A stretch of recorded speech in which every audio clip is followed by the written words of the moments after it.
The third contraction ripped through Ilara's body, a wave of agony so intense it stole her breath.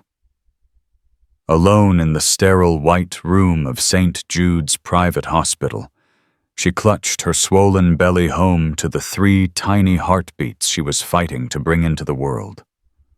Her phone lay silent on the bedside table, her desperate calls to her husband, CEO Damien Blackwood, going straight to voicemail. But Damien wasn't in a board meeting.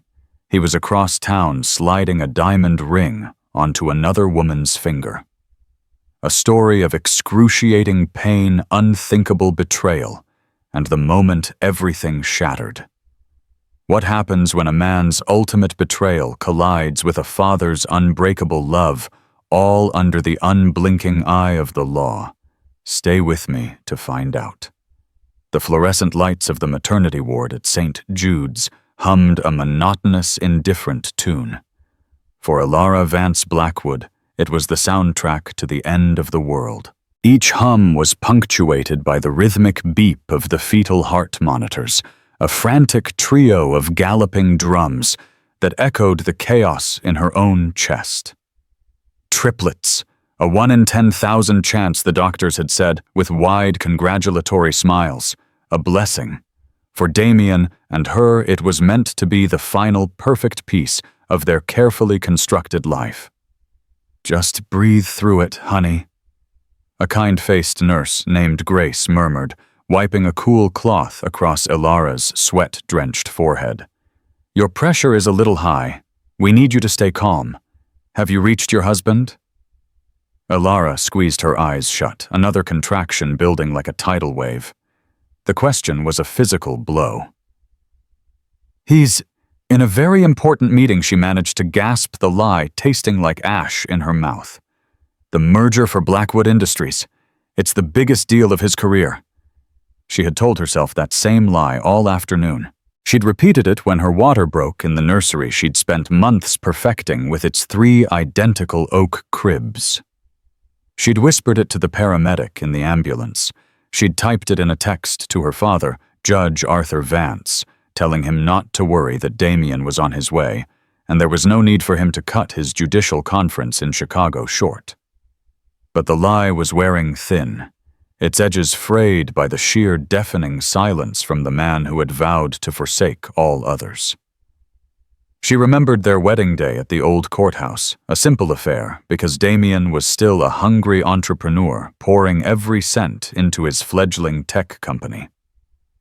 Her father, already a respected judge, had looked on with a skeptical but loving gaze. He'd privately expressed his concerns about Damien's blinding ambition. "A man who chases the horizon, Ilara," he had warned gently, often fails to see the beautiful garden at his feet.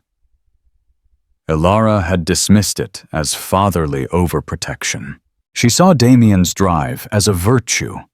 She had supported him unequivocally, using her own trust fund, a carefully guarded secret from Damien managed by her father to give his company its first significant anonymous cash injection. She believed in him. She was the garden he would always come home to. Now that garden was being torn apart, root and stem, and he wasn't there to even witness the destruction. "Let's try him again," Nurse Grace suggested, her voice soft but firm. She picked up Ilara's phone, her finger hovering over the contact picture. Damien smiling in a crisp suit, Ilara's head resting on his shoulder, taken just last year at the company gala. They looked like a power couple. Invincible. The phone rang once, twice, 3 times. Straight to voicemail. "Damien Blackwood's office. You've reached my personal voicemail. I'm unavailable at present. Please leave a message." The voice was smooth, confident, and utterly detached from the life-or-death struggle happening miles away. A sob escaped Ilara's lips, raw and ragged. The pain of the contractions was immense, but it was nothing compared to the cold dread coiling in her gut. This wasn't just a missed call. This was a statement. This was an absence so profound, it felt like a presence, a cold, dismissive ghost in the room. The doctor, a stern woman named Dr. Albright, entered, her eyes fixed on the bank of monitors, her brow furrowed. The baby's heart rates are showing signs of distress. Baby C in particular. Elara, we may need to consider an emergency C-section. Has your husband arrived yet? We need his consent, if you're unable to give it. The words hit her like ice water. Consent. A decision about her body, about the lives of their children, and the man who was supposed to be her partner was where panic, sharp and acidic, clawed its way up her throat. She pushed herself up on her elbows, her vision swimming. No, she rasped. No, you don't understand. He has to be here. He promised. He promised he would be here. He had held her face in his hands just last night, his thumb tracing the swell of her cheek. No matter what happens, Elara. He'd set his voice a low, convincing murmur. You and these babies are my world. Nothing will keep me from that delivery room. Another lie. The foundation of her life was built on them. As a new, bone-shattering contraction seized her, forcing a scream from her lungs, Elara Vance Blackwood finally understood. She wasn't just in labor, she was alone. And the man who was her entire world was actively, deliberately choosing not to be there.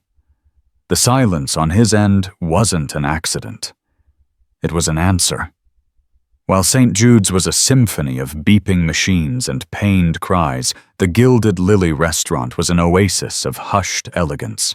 Crystal chandeliers dripped light onto tables draped in white linen, and the air smelled of truffles, old money, and expensive perfume. In a secluded corner booth, Damien Blackwood held a small velvet box in his hand. Across from him, Isabel Croft watched, her lips curved into a perfect, predatory smile. She was everything Elara was not. Where Elara was soft curves and gentle warmth, Isabel was sharp angles and cool fire. Her crimson dress was a slash of defiance against the restaurant's muted tones, her blonde hair a sleek, polished helmet. She was the vice president of acquisitions at a rival firm, a woman Damien had met during the hostile takeover negotiations he was supposedly engrossed in. Is this it, Damien? Isabel purred, her voice a low thrum of anticipation. Is this the final detail you had to take care of before we can truly begin? Damien's phone vibrated in his pocket. He glanced at the caller ID, Elara.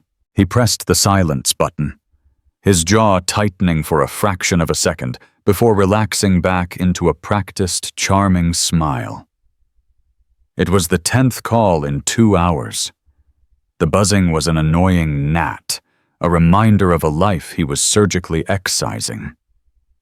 The past is the past. Isabel, he said, his voice smooth as aged whiskey. He opened the box. Inside, nestled on a bed of black satin, was a diamond ring. It wasn't a modest, hopeful ring like the one he'd given Elara. This was a weapon. A 7-carat, emerald-cut declaration of victory so brilliant it seemed to drink the light from the room. Isabel's breath hitched. Her eyes, the color of glacial ice, widened. Elara is complicated. Damien continued the word complicated, a euphemism for the triplets she was carrying. In his mind, he had already reframed the narrative. Elara's pregnancy hadn't been a joyous milestone. It had become a trap, a domestic anchor dragging down his soaring ambitions. Isabel, on the other hand, understood power. She understood the ruthless calculus of success. She didn't want a nursery. She wanted a seat on the board. "She's a good woman," he said, a perfunctory nod to the years he was discarding. "But she represents a life I've outgrown. You are the future. You're my equal."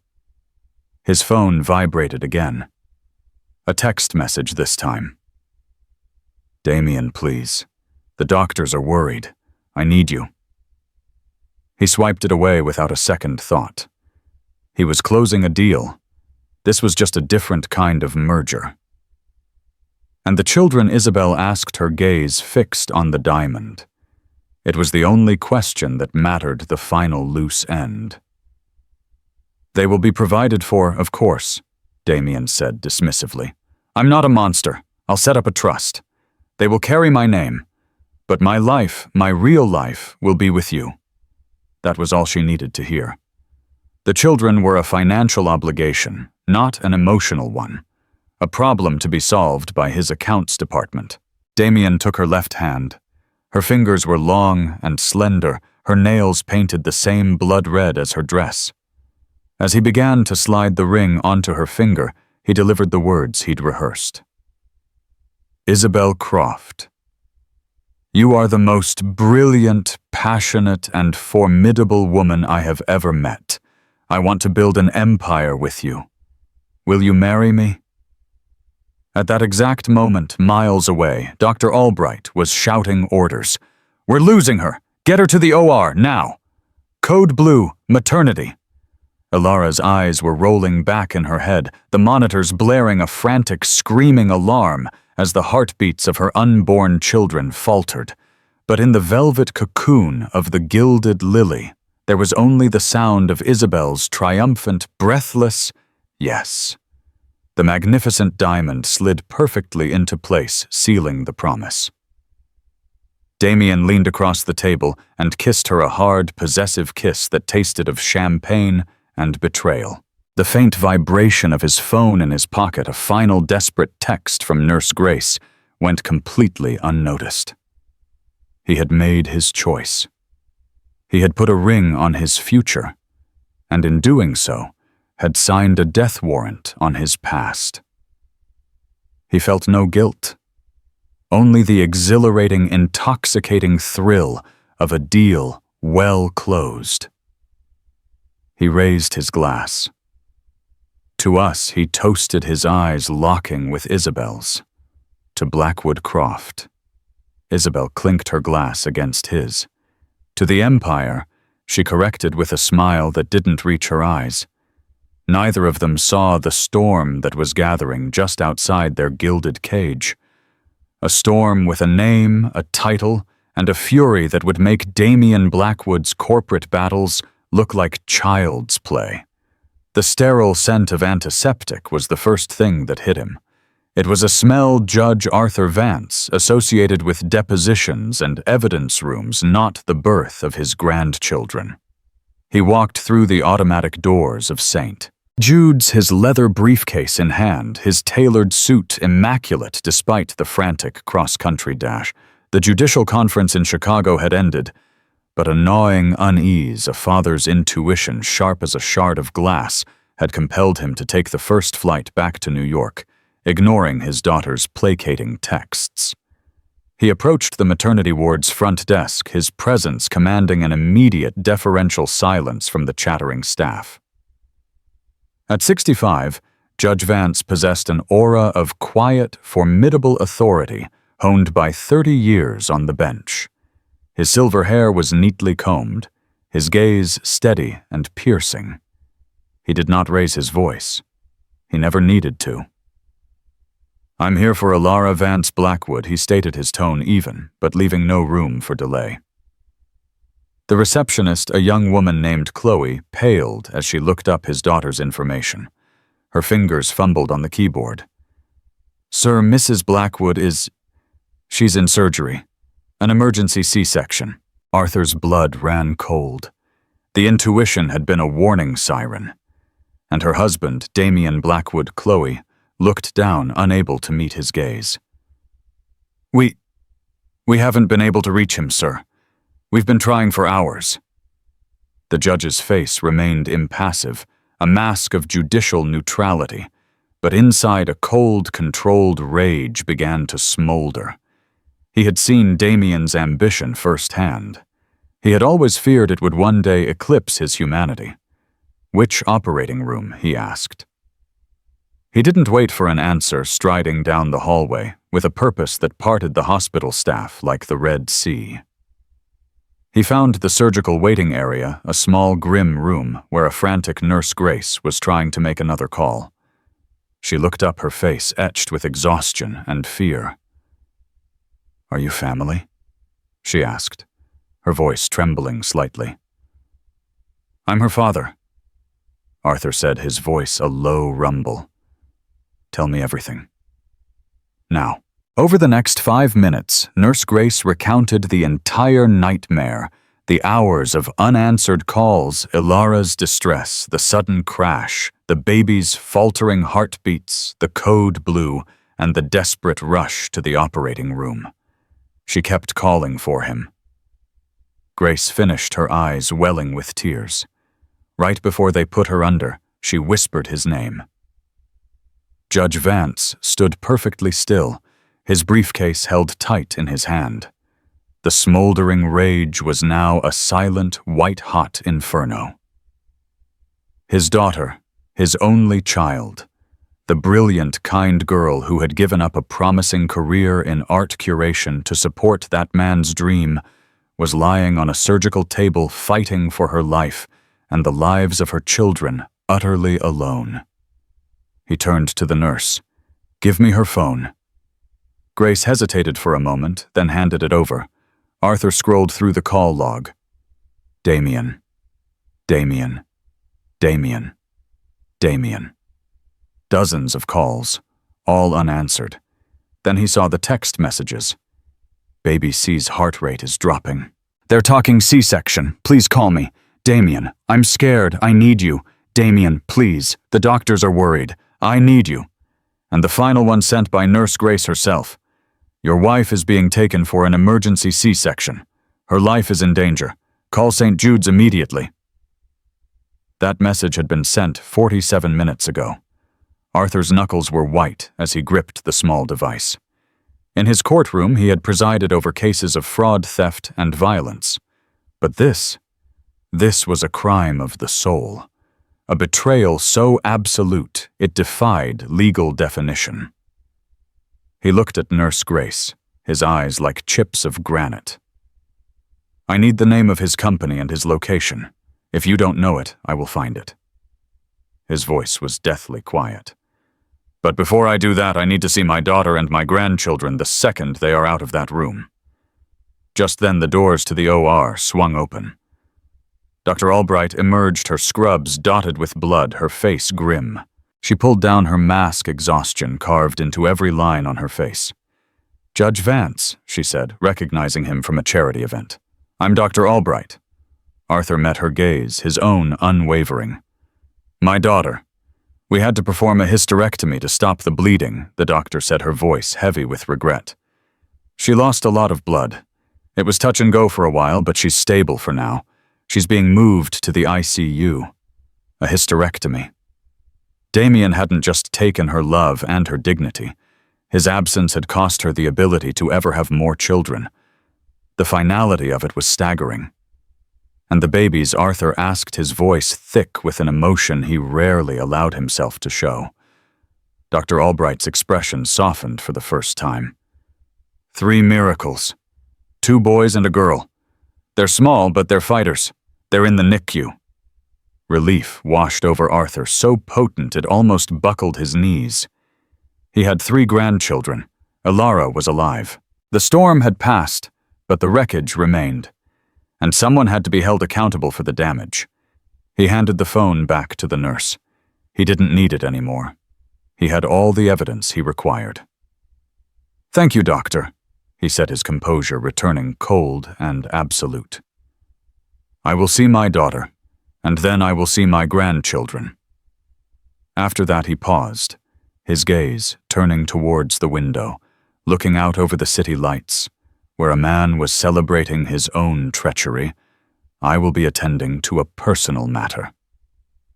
The doctor and nurse exchanged a look. They had seen grieving families, angry families, desperate families. They had never seen anything like the chilling, calculated calm of Judge Arthur Vance. It wasn't the look of a grieving father. It was the look of a judge about to pass sentence. Markham Judge Vance's aide and former law clerk for 15 years was a man accustomed to unusual requests at all hours. He had located missing witnesses, unearthed obscure legal precedents from the 19th century, and once arranged for a helicopter to transport a key piece of evidence. But the call he received from the judge that night was different. The cold fury in his boss's voice was something he had heard only twice before, both times preceding the complete and utter ruin of a corrupt public official. Markham the judge had said his voice like the crack of a glacier. Damian Blackwood. Find him. Now. It took Markham less than 10 minutes. A quick trace on Damian's credit card, a discreet call to a contact at the credit company, and he had the answer. The Gilded Lily, sir.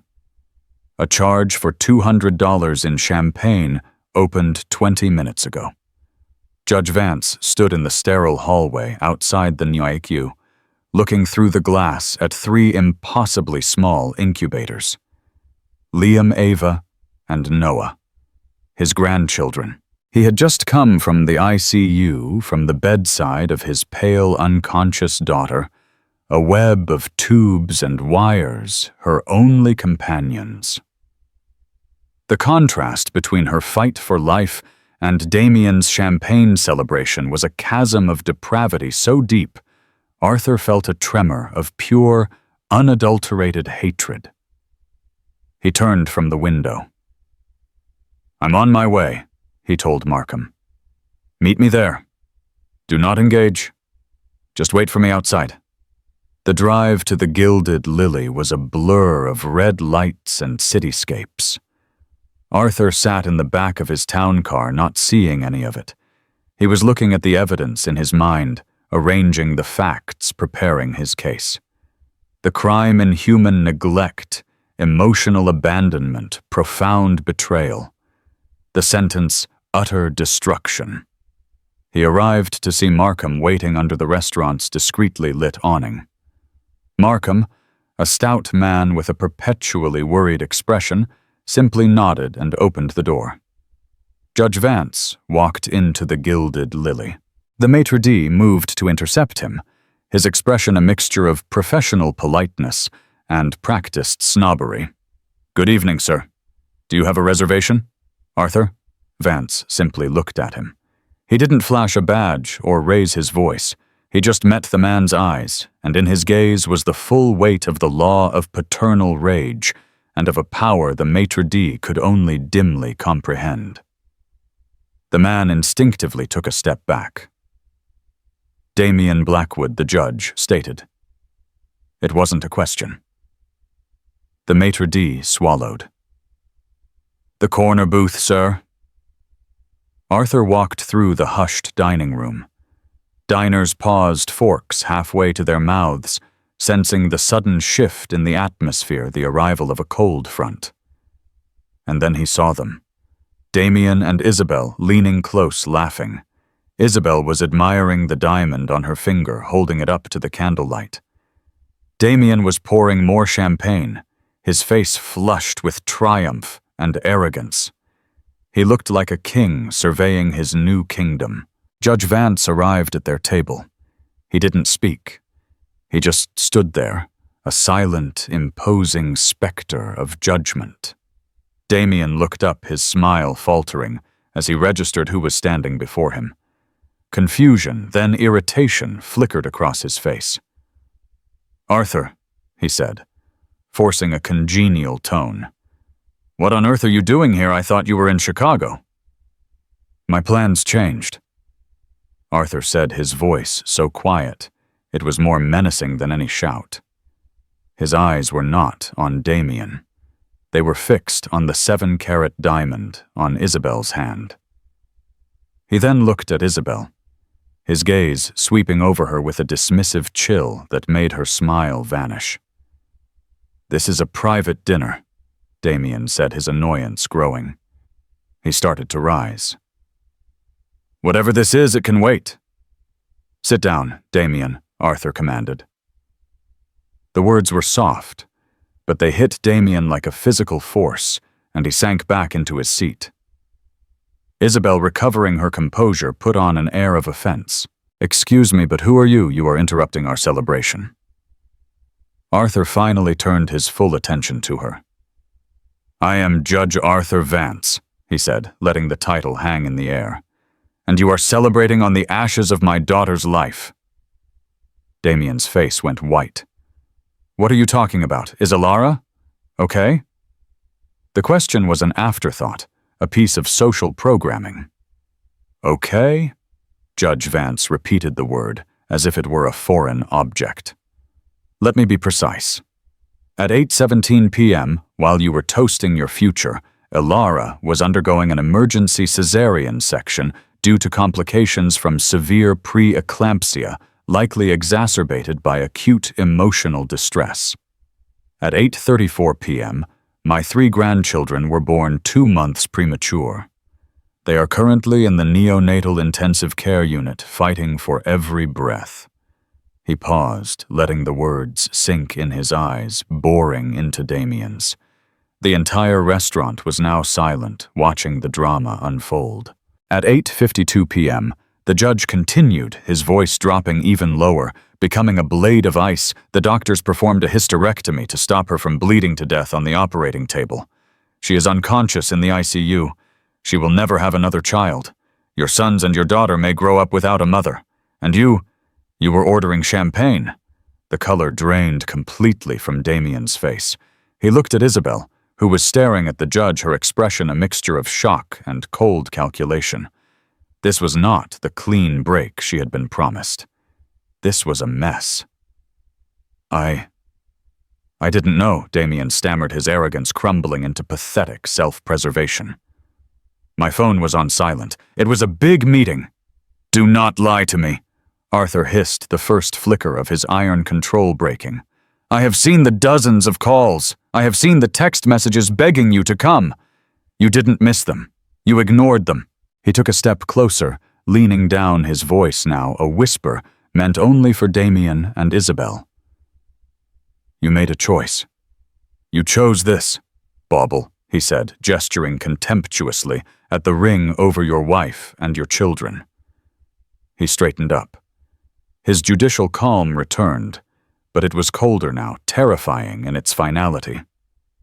"So here is what will happen," Judge Vance said, his voice resuming its normal, measured tone, which was somehow more frightening. "You will remove that ring from her finger. You will pay your bill. You will walk out of this restaurant, and you will not go within 500 feet of that hospital. You will not attempt to contact Alara or the children. A restraining order will be filed by morning. Every asset you have, every stock option, every shell corporation will be frozen pending a divorce settlement that I will personally oversee. I will discover every dirty secret of your business, and I assure you, a man who can do this to his family has dirty secrets. I will dismantle your life, Damien. I will dismantle it piece by bloody piece until the only thing you have left is the memory of this meal." He looked at Isabel. "And you can have him, the empty shell that will be left. Congratulations on your engagement." With that, Judge Arthur Vance turned and walked away, his back straight, leaving a crater of silence in his wake. Damien sat there paralyzed, as every eye in the restaurant bored into him. His empire, his future, his carefully crafted image, all of it had been nuked from orbit in under 3 minutes. Isabel slowly, deliberately slid the diamond ring off her finger and placed it on the table. It clattered softly next to the half-empty bottle of champagne. "You told me it was handled," she said, her voice devoid of any warmth. "You told me she was the past." She stood up, smoothing down her crimson dress. "You have no idea the kind of man you just picked a fight with, Damien. And I'm not sticking around to get caught in the blast radius." She walked away without a backward glance, leaving Damien Blackwood utterly alone in the ruins of his grand design, the forgotten ring mocking him from the pristine white tablecloth. The days that followed were a blur of antiseptic smells and the gentle, rhythmic whoosh of ventilators. Elara drifted in and out of consciousness in the ICU, her body a battlefield of healing incisions and lingering trauma. Her father was a constant, solid presence by her side. He wasn't a man of effusive comfort, but his quiet vigil was a lifeline. He'd read to her from the financial news, his calm voice a familiar anchor in the fog of pain and medication. When she was finally lucid enough to understand, he told her everything. He spared her no detail, not because he wanted to hurt her, but because he knew that true healing could only begin from the solid ground of truth, however brutal. He told her about the proposal, the ring, the celebration. He told her about the hysterectomy. Elara listened, silent tears tracking paths down her temples and into her hair. Each word was a nail hammered into the coffin of the life she thought she had. The betrayal was so immense, so cinematic in its cruelty, that it felt unreal. But the ache in her abdomen and the emptiness where her womb used to be were undeniable proof. When her father finished, she turned her head to look at him, her eyes clear for the first time in days. The heartbreak was there, a deep, fathomless well of it. But beneath it, something else was stirring. A flicker of her father's steel. "The babies," she whispered, her voice a raw croak. "They're beautiful," Arthur said, a genuine smile gracing his lips for the first time. "They're small. Liam is feisty. Noah is calm. And Ava has your eyes. They're fighters, Elara, just like their mother." That was the moment the shift occurred. The thought of them, her children, not their children, was a clarifying fire. Her purpose was no longer to be Damien Blackwood's supportive wife. It was to be the unwavering shield for Liam, Ava, and Noah. "I want to see them," she said, a new strength in her voice. As soon as she was stable enough, they wheeled her bed to the NICU. Seeing them, 3 tiny, perfect beings in their clear plastic boxes, their chests rising and falling with heroic effort, Elara felt a love so fierce and primal it eclipsed every other emotion. It burned away the last vestiges of the weak, heartbroken woman she had been. She placed her hand on Liam's incubator, tears of a different kind, now falling freely. These were not tears of loss. They were tears of purpose.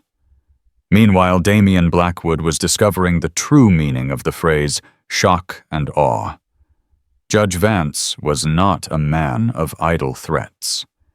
By 9 a.m., the morning after the restaurant confrontation, Damien's personal and business accounts were frozen by an emergency court order citing potential dissipation of marital assets pending divorce. His access to the corporate jet was revoked. His company credit cards were declined. He arrived at the gleaming headquarters of Blackwood Industries to find 2 stern-faced lawyers from a firm he had never heard of, Vance's firm, waiting in his lobby. They served him with divorce papers and a temporary restraining order that barred him from coming within 500 feet of Elara, the children, or their primary residence, the home he had always considered his. He tried to fight back. He called his own high-powered legal team a pack of corporate sharks who specialized in hostile takeovers. They were confident at first. "Don't worry, Damien," his lead attorney Marcus Thorne had boomed over the phone. "This is a classic emotional overreach. We'll have these injunctions quashed by the end of the week." But they had underestimated their opponent. Judge Vance wasn't just a father. He was a master strategist of the law. He didn't play the game. He owned the board. Every motion Marcus Thorne filed was met with a counter-motion impeccably researched and citing obscure but unassailable precedents. The case was assigned to a judge who was a notorious stickler for ethics, a contemporary of Vance's, who held him in the highest esteem. Damien's lawyers used to bluster, and intimidation found themselves bogged down in a legal quagmire, outmaneuvered at every turn. The press got wind of the story. It started as a whisper on the society pages tech mogul Damien Blackwood and heiress Elara Vance in shocking split, but it quickly escalated. Anonymous sources began leaking details. A story emerged of a CEO celebrating with a new fiancée while his wife nearly died giving birth to his triplets. The narrative was poison. Blackwood Industries' stock, which had soared on the news of the merger, began to dip.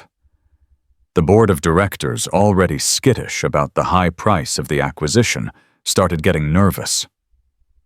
Damien, locked out of his home and living in a hotel, was in a state of disbelief. His life was unraveling with terrifying speed. Isabel had vanished. His calls to her went unanswered. She had seen the iceberg and had taken the first lifeboat, leaving him to go down with the ship. He made one desperate attempt to bypass the legal fortress. He went to the hospital, hoping to appeal to Elara directly.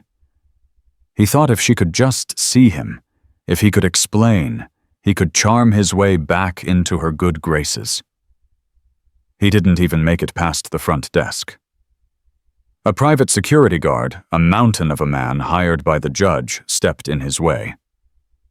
Mr. Blackwood, the guard, said, his voice a polite but immovable wall. "You are not permitted on the premises. I am the father of those children." "My wife is in that hospital," Damien raged, his composure finally snapping. "Sir," the guard said, unmoved, "according to this legally binding document, your parental rights are pending judicial review, and your wife has filed for a permanent order of protection. You need to leave." Defeated and humiliated, Damien retreated. As he stood on the curb, watching the hospital where the family he'd discarded was being protected from him, the cold reality finally began to sink in. This wasn't a temporary setback. This was an extinction-level event. He had started a war with a man who had never lost one, and he had given him the one thing a man like Judge Vance could never forgive a reason to fight, not for justice, but for blood. For the first time in his life, Damien Blackwood was powerless. Power had been his religion, the currency by which he measured his own worth and the worth of everyone around him. Now his accounts were frozen.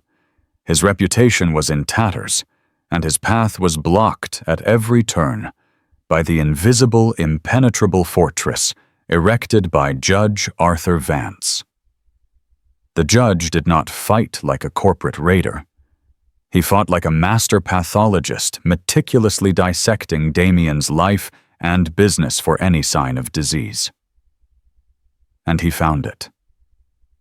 The first domino to fall was the merger. The rival company, spooked by the instability and the toxic press surrounding Blackwood Industries, invoked a material adverse change clause in their agreement. The deal, which was to have been Damien's crowning achievement, collapsed overnight. The stock of Blackwood Industries plummeted, wiping out billions in market value. The board, which had once worshipped Damien, was now sharpening its knives. But Judge Vance wasn't just interested in the public fallout. He was digging deeper into the very foundations of Damien's success. He hired a team of forensic accountants, the best in the business, and set them loose on Blackwood Industries' financials. Meanwhile, Elara was slowly rebuilding her life. She was discharged from the hospital and moved along with her 3 precious babies into a beautiful, secure brownstone her father owned in the city. A team of nurses helped her, but she insisted on doing as much as she could herself. The late-night feedings, the diaper changes, the gentle rocking that soothed a crying baby. These simple, exhausting acts were a balm to her wounded soul. They grounded her. They reminded her of what was real. Her father visited every evening. He would trade his judge's robes for a soft sweater and sit on the floor making soft noises at his grandchildren, his stern face transformed by a grandfather's love. During one of these visits, he sat down with Elara in the quiet living room after the babies were asleep. "We found something, Elara," he said, his voice serious. He opened his briefcase and pulled out a file. "Do you remember the anonymous seed investment that allowed Damien to launch his company 10 years ago? The $1 million that got him off the ground?" Elara nodded. "Of course. He called them his guardian angel. He spent years trying to find out who it was so he could thank them." Arthur slid a document across the coffee table. It was a wire transfer confirmation from a numbered Swiss account dated 10 years prior. The recipient was the newly incorporated Blackwood Industries. "The money," Arthur said gently, "came from your trust fund. I made the investment on your behalf. You were young and so in love, and I saw how much his dream meant to you. I also knew he was too proud to ever accept the money if he knew it came from you or me. So I made it anonymous. I wanted you to have a stake in his success, a secret safety net." Elara stared at the document, the world tilting on its axis once again. The very foundation of his empire, the guardian angel he had mythologized as a testament to his own brilliance and destiny, was her. He had built his kingdom on her money, all while seeing her as a domestic accessory to his greatness. The irony was so bitter it was nauseating. "He never knew," she whispered. "Never," her father confirmed. "And that is our checkmate." This discovery changed the legal battle from a messy divorce into a case of massive financial fraud. Damien had leveraged that initial investment into a multi-billion-dollar company, all of which was technically marital property, seeded by Elara's pre-marital assets. The lie wasn't just personal, it was foundational to his entire corporate identity. The news was delivered to Damien by his own lawyers, who were now advising him to settle for whatever scraps he could get. He was in his drab hotel room, a shadow of his former self. He had lost weight, his expensive suits hung off him, and his eyes were perpetually bloodshot. The rage he felt was monumental. He had been so sure of his own genius, his self-made narrative. To learn that his entire ascent was funded by the very woman he had discarded, orchestrated by the man who was now destroying him, was a psychological blow from which he would never recover. In a fit of desperate, delusional fury, he tracked down Isabel Croft.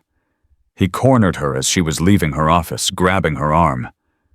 "You have to help me," he pleaded, his voice cracking. "Tell the press this is all a misunderstanding. A lie spun by a vengeful old man." Isabel looked at his hand on her arm with disgust and wrenched herself free. Her glacial eyes held not a shred of pity, only contempt. "Help you, Damien, you are radioactive," she sneered. "You're a joke. Did you really think I was interested in you? I was interested in your power. Your name, your seat at the table. You don't have any of that anymore. You're just a man who left his wife while she was dying." She leaned in her voice, a venomous whisper. "The worst part isn't what you did, darling. It's that you got caught. You were sloppy, and I have no use for a sloppy man." She turned and walked away, her heels clicking on the pavement like the final seconds ticking down on his life. That was the final cut. The last person he thought was an ally had just confirmed what the world already knew: he was nothing without his power. And his power was gone. He stumbled back to his hotel, the reality of his situation crashing down on him. He hadn't just lost a wife and family. He had lost himself. The entire edifice of Damian Blackwood, CEO Titan Visionary, had been a fraud, and Judge Arthur Vance had just pulled out the cornerstone. The morning of the final hearing dawned cool and clear. In the quiet hours before the city awoke, Elara stood in the doorway of the nursery, a silent sentinel, watching the gentle rise and fall of 3 small chests. Liam, even in sleep, had a fist curled in defiance. Ava was serene, her tiny lips pursed in a dreamer's smile. And Noah, her calm, watchful boy, slept with one arm thrown over his head in perfect surrender. They were her trinity, her reason, the anchors that had held her steady through the storm. They were the life that had been forged in the crucible of her near death and Damian's ultimate betrayal. She heard a soft footstep behind her and turned to see her father, already dressed in a sharp, dark suit, holding 2 cups of coffee. He passed one to her, his eyes following her gaze to the cribs. For 30 years on the bench, Arthur Vance said, his voice a low, gentle rumble. I've seen the worst of humanity, greed, violence, deceit, but I've also seen what comes after. Resilience, the stubborn, beautiful refusal to be broken. That's what I see when I look at you, Elara. Elara took a sip of the hot coffee, the warmth a small comfort against the day's impending chill. I'm not nervous, she said, surprising herself with the truth of the statement. I thought I would be, angry or sad, but I just feel calm, ready. This isn't about revenge, Arthur affirmed, reading her mind, as he always had. Revenge is a fire that consumes the person who lights it. This is about justice. It's about ensuring the foundation you lay for these children is built on solid rock, not the shifting sands of a liar's legacy. He built his entire world on shifting sand, Elara murmured, looking away from the nursery and towards the window, where the first rays of sun were beginning to paint the sky. I just didn't realize I was the sand. No, her father corrected, placing a firm hand on her shoulder. You were the bedrock he built upon. Today you simply reclaim your property.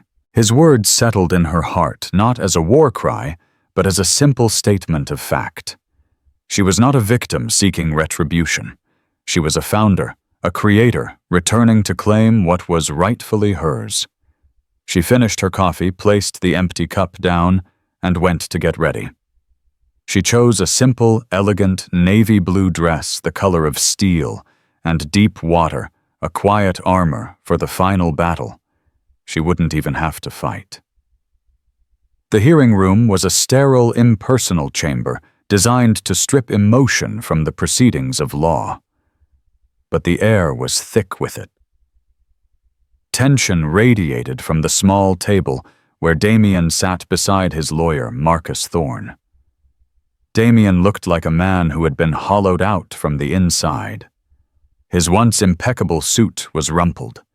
His face was a gaunt, ashen mask, and the arrogant fire in his eyes had been replaced by the dull, haunted emptiness of a man staring into an abyss of his own making.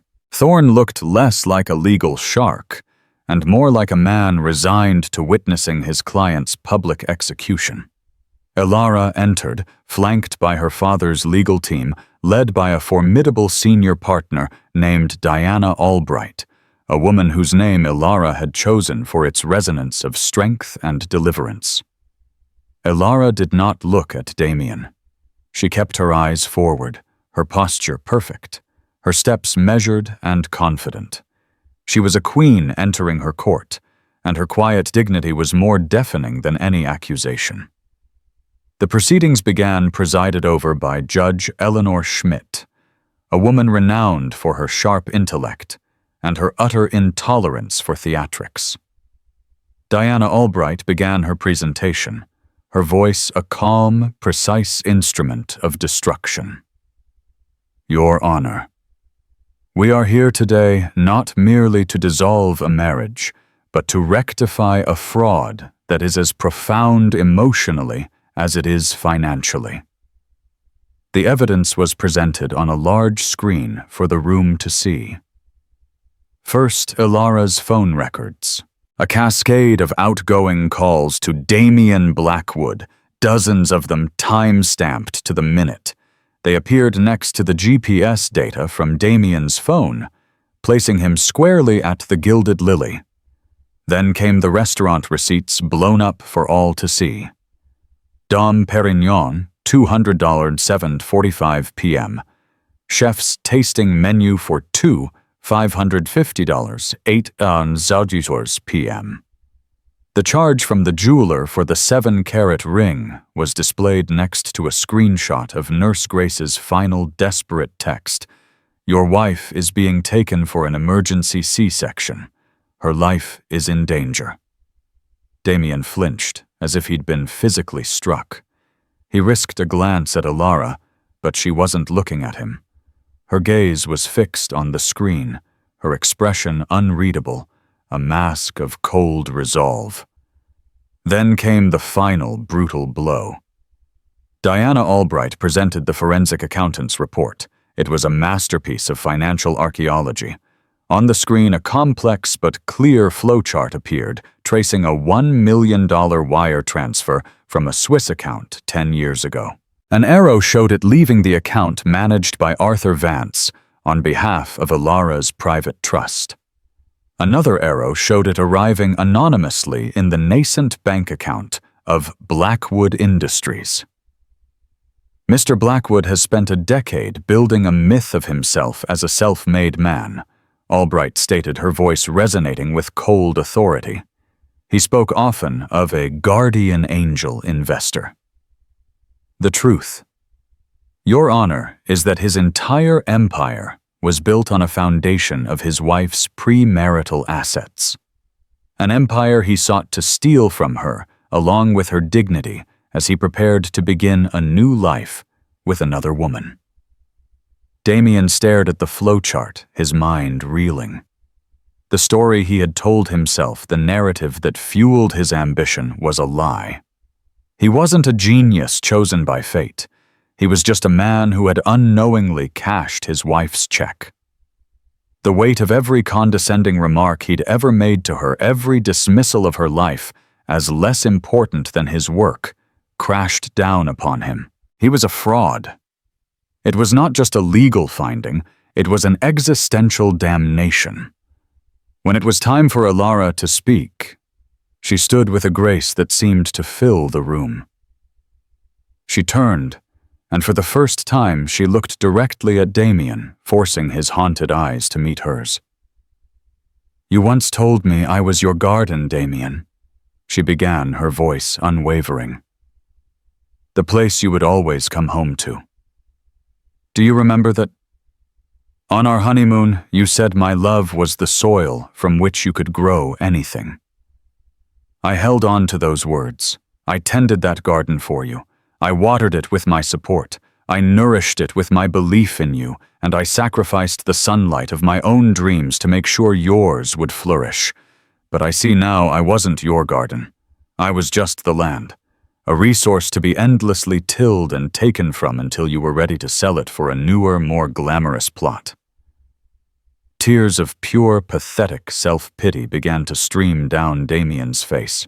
Ilara saw them and pressed on, her voice gaining a righteous, chilling power. While I was on a sterile hospital bed, my body being torn apart to bring your children into the world you were in, a velvet booth toasting your success. Every contraction I felt, every moment of fear, every desperate call I made that you ignored. You were choosing him, your ambition over us. You didn't just abandon me in my darkest hour. You orchestrated it. You chose the ring over your vows, the champagne over my pain. You tried to salt the earth of my life so that nothing could ever grow there again. You almost succeeded. She paused, taking a deep breath, her gaze never leaving his. "But you made two fatal miscalculations. You underestimated the feral, ferocious strength of a mother fighting for her children, and you forgot that the soil you so carelessly discarded had deep, powerful roots."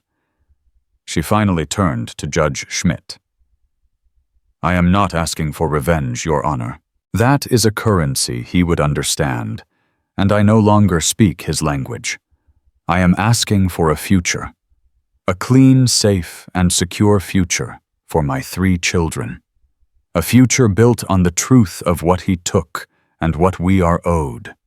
I want to reclaim my land, Your Honor. Not to let it lie fallow in bitterness, but to cultivate it into a world worthy of my children."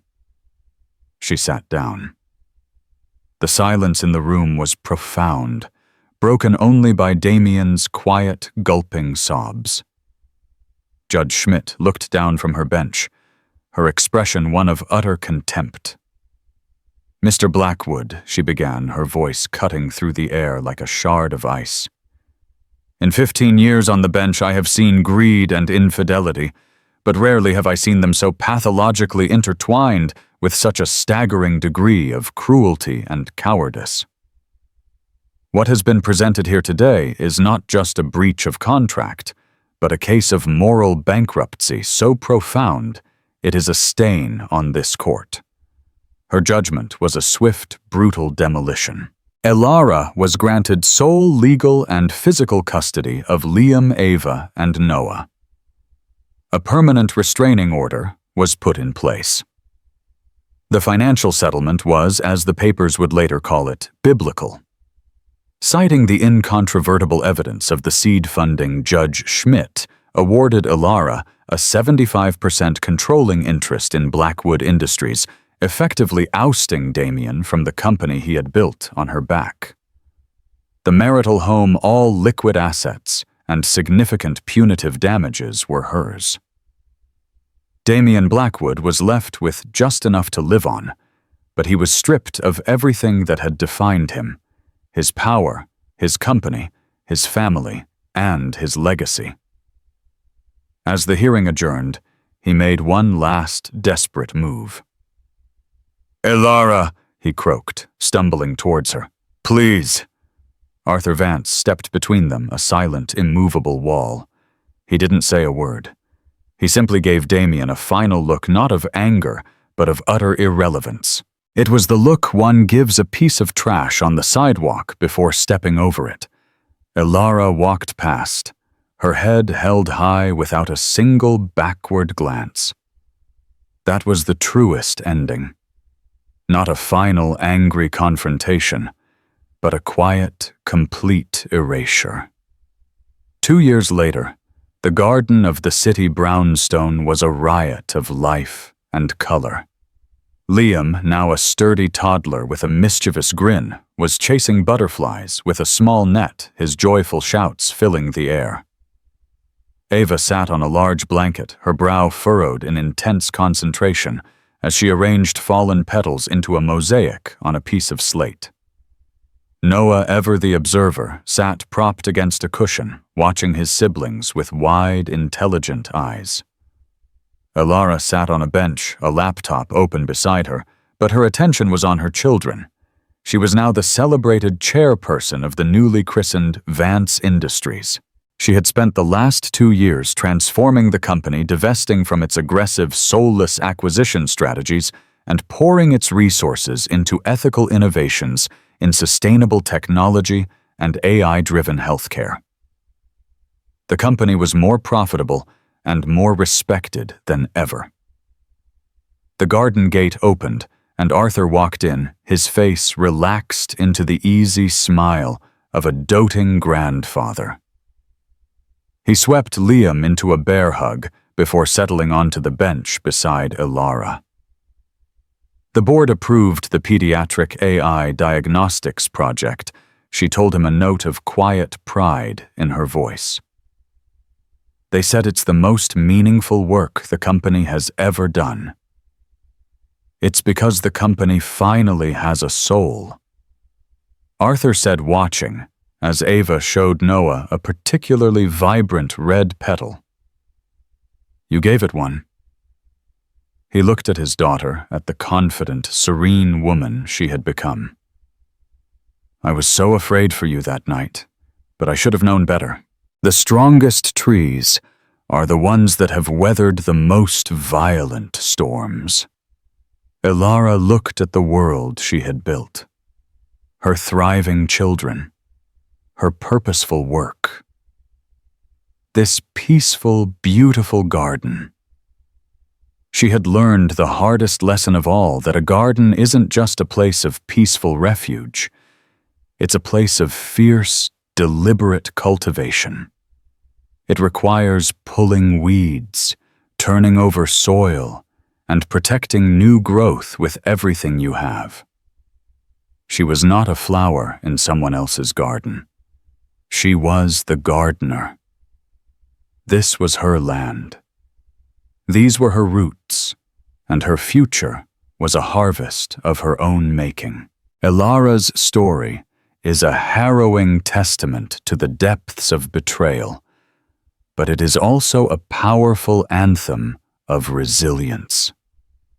It's a reminder that even when the life we've carefully built is shattered by the people we trust the most, we possess an incredible capacity to rebuild. From the depths of despair in a lonely hospital room, she found the strength not just to survive, but to triumph, protecting her children and reclaiming her power. Her journey, guided by the unwavering hand of her father, shows us that justice isn't just about punishment. It's about restoring balance and creating a new future, brighter and stronger than before. If Elara's journey to justice and her story of a mother's fierce love moved you, please hit the like button. Share this story with someone who needs to hear about the power of resilience and the strength that can be found in our darkest moments. And don't forget to subscribe and turn on notifications for more gripping stories that explore the complexities of life, love, and the ultimate fight for what is right. What part of Judge Vance's intervention was the most satisfying for you? Let me know in the comments below.